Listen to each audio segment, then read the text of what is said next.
Hello, everyone. We have reached April, and April is the Easter month. And I know you all are aware of that, but I wanted to share with you some thoughts about Easter. I really do enjoy the Easter season because I get to do some drama. You see this beard here? The only reason that I grow it out is because I play a character in an Easter play. His name is Caiaphas. You remember his name?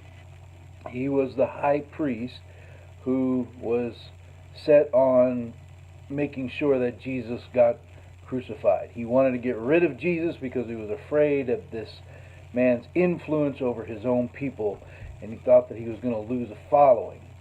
And Jesus was making these claims of being the Messiah and the Son of God, and these things bothered the high priest and the Sanhedrin. So they had him arrested and had him crucified under the Romans. And that's who I play, is Caiaphas.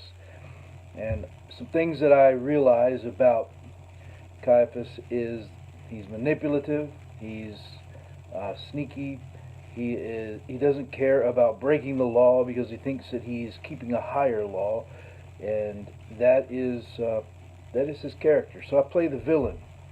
And it is an interesting thing to do. I don't know if you've ever played a villain, but it is when you're playing somebody that you personally do not like.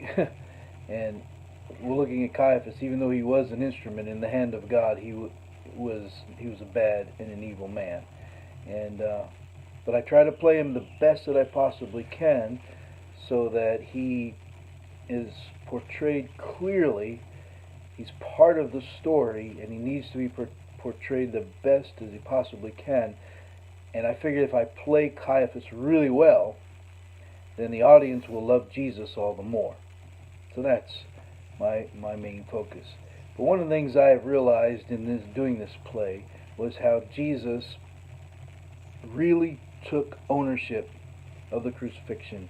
He was not some kind of a passive victim. Things did not just happen to him.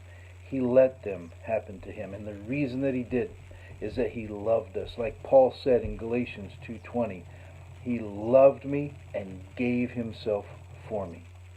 Because when I am playing Caiaphas and we're in the trial scene, I come to the place where I challenge Jesus to be his own witness, and that is completely against the law in Israel, is to require a man to testify against himself.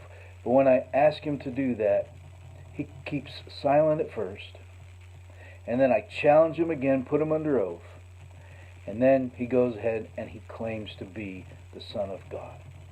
And that is the charge of blasphemy. That all that Caiaphas needs is for him to say that. Then I can send him to the Romans and have him crucified. And so we've got to figure all that out. So that's why I enjoy doing this play, and I've done it for about 10 years. But Jesus loved me and gave himself for me. He took complete ownership of that crucifixion, because he could have kept silent, and he could have kept the high priest and all the other Sanhedrin running in circles around themselves, trying to figure out how they're going to get rid of this man. But Jesus knew that was his mission, and he took full embrasure of it. So think of that. This Easter, Jesus loved you and gave himself for you. And he didn't just die, he was resurrected on the third day, just as the scriptures predict. He fulfilled so many prophecies, as you've learned in many of your Bible classes. Well, coming to that point, I do want to encourage many of you. You're doing well. You're communicating with me. When it comes to the papers and the projects that have multiple steps, and I've said this before, I want you to be sure to talk to me through the process, or let me interact with you. Don't do all 4 or all 3 steps at once, because that defeats the whole purpose of the process. Just do one step at a time and let me interact with you, and then you can move on to the next step when I give you the green light. Because when I give you the green light, I'm also going to give you some recommendations, some things that you can do to improve your paper. And I want you to write the best possible paper, or do the best possible project that you can. Well, you all have a great April, a happy Easter, and remember that Christ loved you and gave himself for you. Just as he said, he did, nobody took his life from him. He laid it down of his own accord because he loved us and considered us his friends. God bless you.